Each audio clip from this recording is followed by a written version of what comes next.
voilà merci président Thierno Alassane Sall wolof woote nga ba pare lan moo sa jàngat bu njëkk surtout ak écho yi nga am au niveau national en tant que tête de liste nationale de Aar Sénégal. waaw di sant yàlla d'abord ba mu ñu mayee ñu fekke bés bi ak mbooleem coalition yu ñu àndaloon di ñoŋante jàpp naa ni dem nañ ci campagne dégguma ci ay rëq-rëq yu bëri dégguma ci ay gaañu wala ñu ñàkk seen bakkan loolu sant yàlla la parce que dugg nañ fu ne ci ay waxtu yu doy waar di dawal ci waxtu yu doy waar yóbbaale ay doomu jàmbur ay papay jàmbur donc bu ñu yàlla mayee ñu taxaw ci bis bi te amuñu ci benn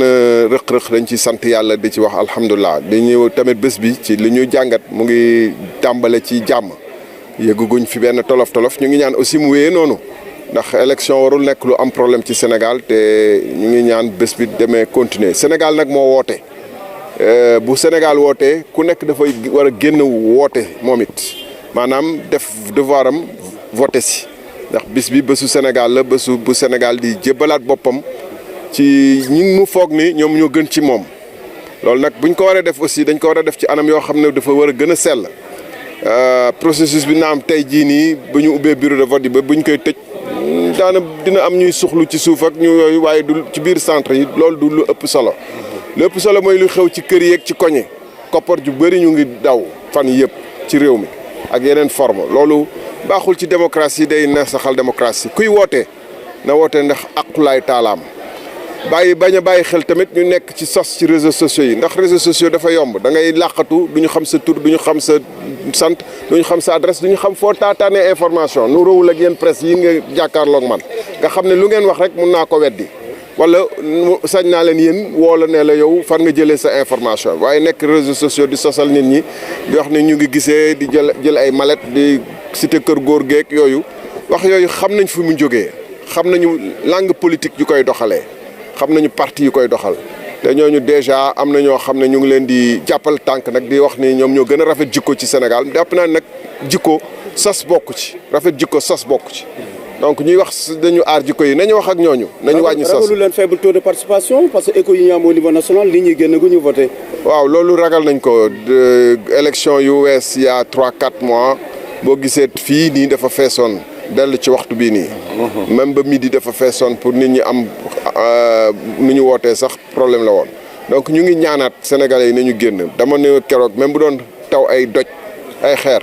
war nañu génn ndax Sénégal moo woote. lu mu jaral alkaati yi ak takk der yi ñu fanaan fii ci yooyu ci tàngaay gi ci centre de vote yi pour aar kii bi ci ay conditions yu doy waar amul toilette et cetera xam nañu école ak bureau de vote yi war na jaral nit ki muy jël 1 heure am wala 2 heures am ñëw rang wax lu mu xalaat ci réew mi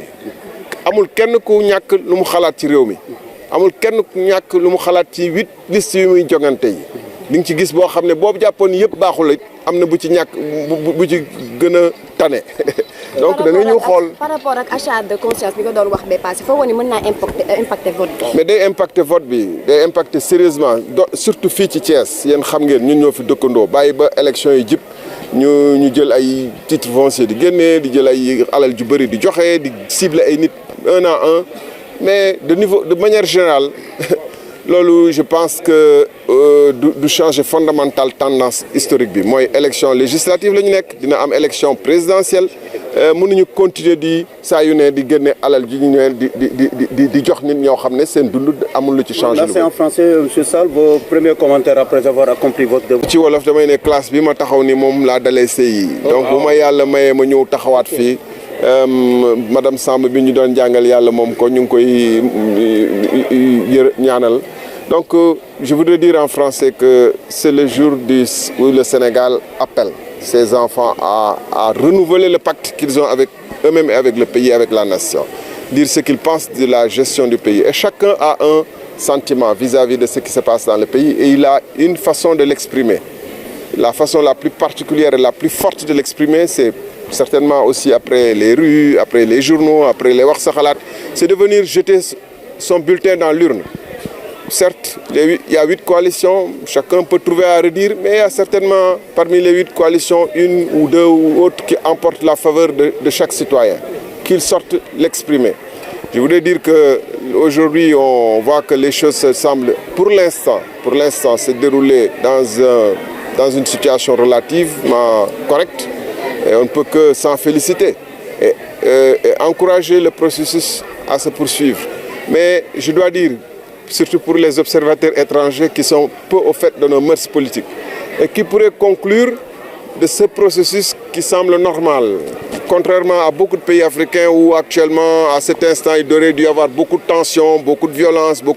mais les choses semblent tellement relaxes et débonnaires qu'on peut croire qu'on a une démocratie parfaite. On est loin d'avoir une démocratie parfaite. Beaucoup d'argent a circulé ces derniers jours. Beaucoup de moyens ont été mis sur la table pour corrompre les gens. Cela pourrait impacter sur le vote? Mais forcément, ça impacte sur les votes. Si vous donnez des titres fonciers à la dernière minute à des gens dont vous aviez détruit les maisons, menacé le travail de toute une vie, mais de toute façon, il y en a qui voteront automatiquement par devoir de reconnaissance pour vous. C'est ça s'appelle achat de conscience. Vous appelez ça comme vous voulez, c'est ça que ça s'appelle. Vous anticipez votre défaite, M. Sall? Non, non, j'exprime des faits. Je dis simplement que il est impensable et inadmissible en démocratie qu'autant d'argent circule et que dans certains quartiers de Thiès que vous connaissez, que nous connaissons, des gens sont, pour ainsi dire, ont ouvert pour ainsi dire des guichets d'achat de conscience en ciblant des personnes précises. Ça, ce n'est pas normal. Mais moi, j'ai confiance à ce que fondamentalement, le peuple saura à long terme, à court ou moyen terme, dire ce qu'il pense de cette situation. Dernier point. Je voudrais aussi dire que malheureusement, on est dans un pays où les réseaux sociaux ont une influence fondamentale. Les réseaux sociaux, c'est la lâcheté de certains qui se cachent derrière l'anonymat pour inventer contre des d'honnêtes citoyens des choses qu'ils ne pourraient pas dire par les journaux ou qu'ils ne pourraient pas assumer de manière signée. Dire de manière signée que telle ou telle personne a reçu tel ou tel montant, ils ne peuvent pas le dire de manière honnête et claire parce qu'ils savent qu'ils feront face à la justice, qu'ils devront répondre de leurs accusations devant la justice. Et ces gens qui font de la manipulation, qui font de la contre-vérité, le fond de commerce de leur politique, sont malheureusement soutenus par des personnes qui disent qu'au prétexte de Sam Djikoyi, que c'est les meilleurs. Il faut quand même que ce pays-là, on arrête. Qu'on arrête les gens qui sont dans les prêcheurs, qui sont dans certaines situations, qui veulent nous vendre que les gens qui ont fait du mensonge, de la fabulation, de la manipulation, leur fonds de commerce et leur force politique, nous présenter comme les meilleurs, ça c'est quand même un problème aussi. Et je voudrais donc dire que le moment venu, après ces élections, nous reprendrons les débats. Ce qui nous intéresse, nous, ce n'est pas seulement de participer aux élections, ce n'est pas seulement même de gagner. C'est de participer à ce que le Sénégal avance et que toutes les forces, où qu'elles soient tapies, qui participent à saper la conscience des Sénégalais, à miner la démocratie sénégalaise par des pratiques soit d'achat de conscience, soit de manipulation de conscience, que cette force-là soit démasquée. Je vous remercie.